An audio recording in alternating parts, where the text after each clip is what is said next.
Our top focus today is on the ongoing diplomatic standoff between South Africa and the United States.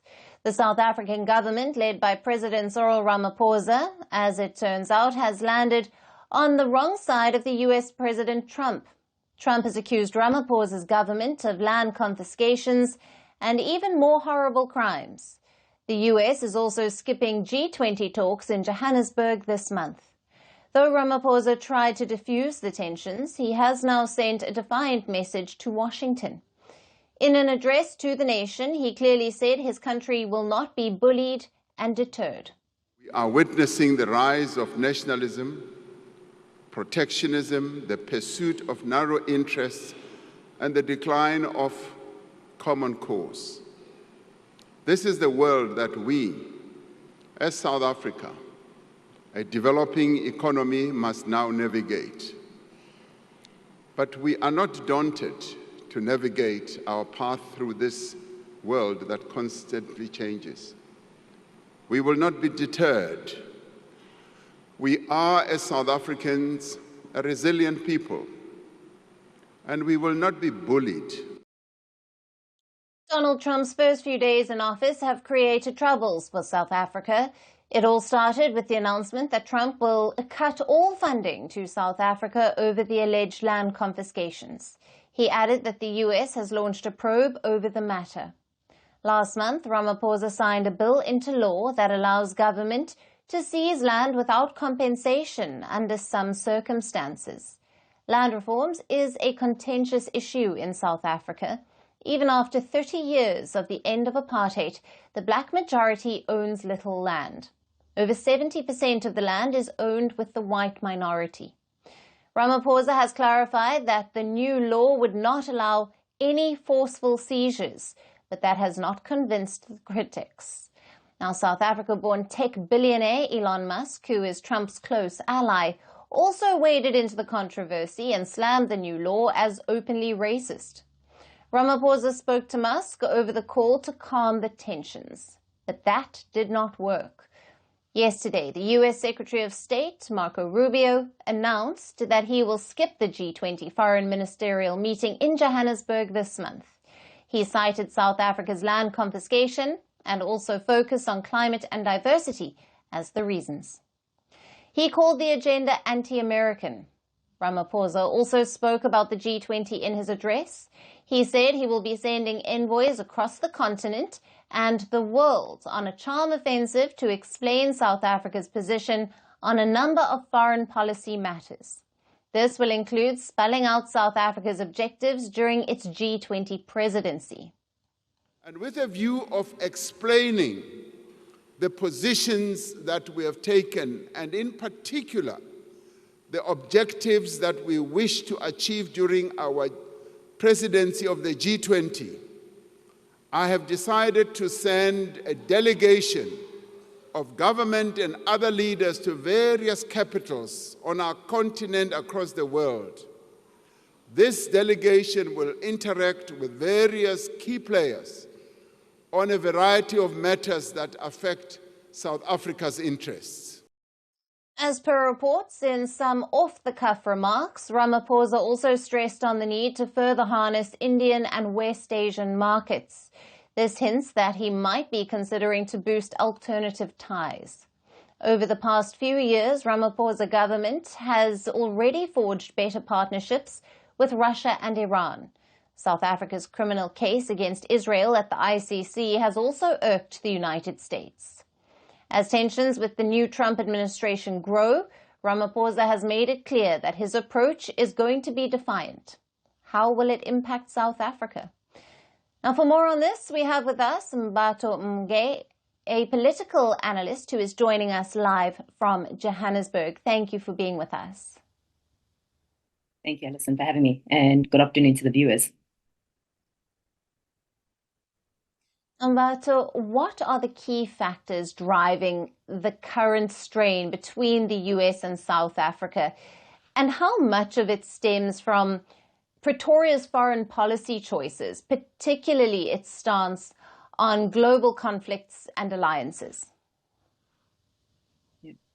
So I think even before discussing the current contentious issue, it's important to give just a bit of context in terms of South Africa's historic relations with the USA.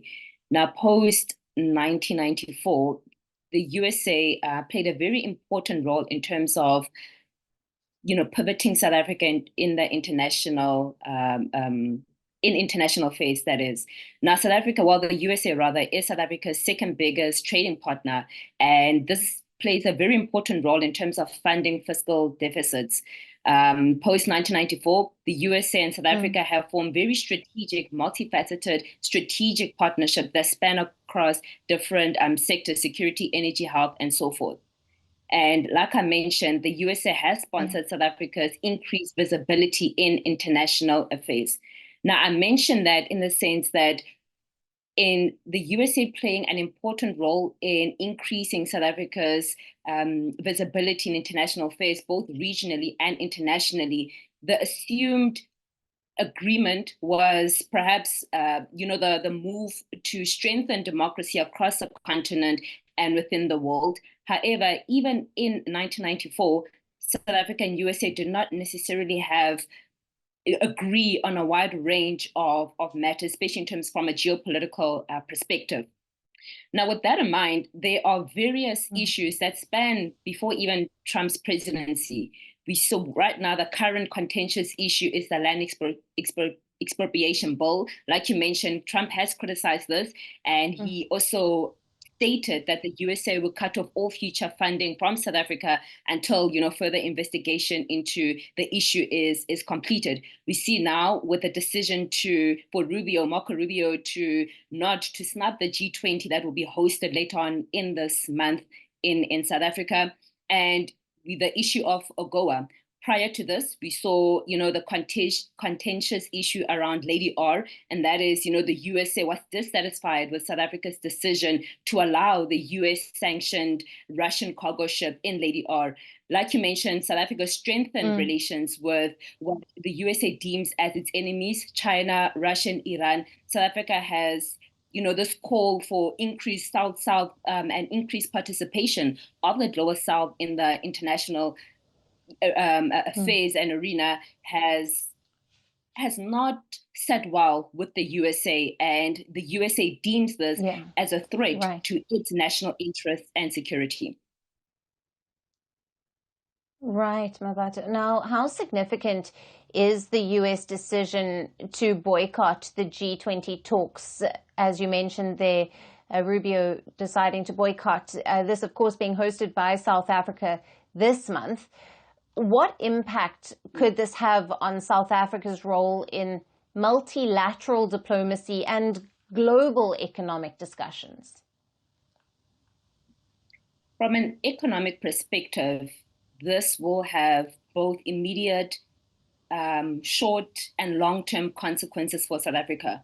We've already seen talks about, uncertainty about South Africa's membership in AGOA. We hear about threats to withhold any future aid and funding to South Africa by the USA. So from an economic perspective, this will have ramifications. And this is also a very overt position that the USA is making to South Africa to say that we are no longer willing to necessarily negotiate with you, but we are taking an assertive step in terms of where we stand with South Africa, which is somewhat forcing South Africa to take a position. Now, Ramaphosa's statement yesterday in terms of saying we will not be bullied is his response to the very hard stance that the USA and the Trump administration has taken. From a political perspective, South Africa holds a very unique position in international affairs in the sense that it holds multiple identities. It has a strategic position and strength from a regional perspective. It has, over the years, strengthened its South-South relations, and it has also historically had South-West relations. So from a political perspective, this may possibly force South Africa to move to alternative emerging and middle powers. And as to how the USA responds to this, it's not only South Africa that stands to lose, but the USA as well. With like I mentioned earlier on, South Africa has been a strategic partner for the USA, especially in terms of the USA asserting its mission from a regional perspective. So the USA also has a lot to lose, perhaps not economically or as much economically, but politically within the continent, that is. Right. Well, that's it. Thank you very much for being with us on Firstpost Africa and for your analysis and valued insights. Thank you. We're calling the show Vantage. We hope you like what we've put together for you. Touted as the minimum defense from that video. India's neighbors were the first to send the special edition of Vantage live from the White House throughout the city. Hindu Mandir we're on our way to Tel Aviv. Pretty measure, but it's also the perfect way to drive. I don't think that Prime Minister of Bhutan, Sherin Thagbeh. Welcome to 60% of the world's office. Prime Minister Modi did the iron. We were actually How are you doing? How do you like? It's been 1 year since that meeting. Iron bars separate you from the outside. Out the vote effort. Trump had, it says, and at $4.3 trillion. 300 billion by 2030. That's what we need to tackle climate change.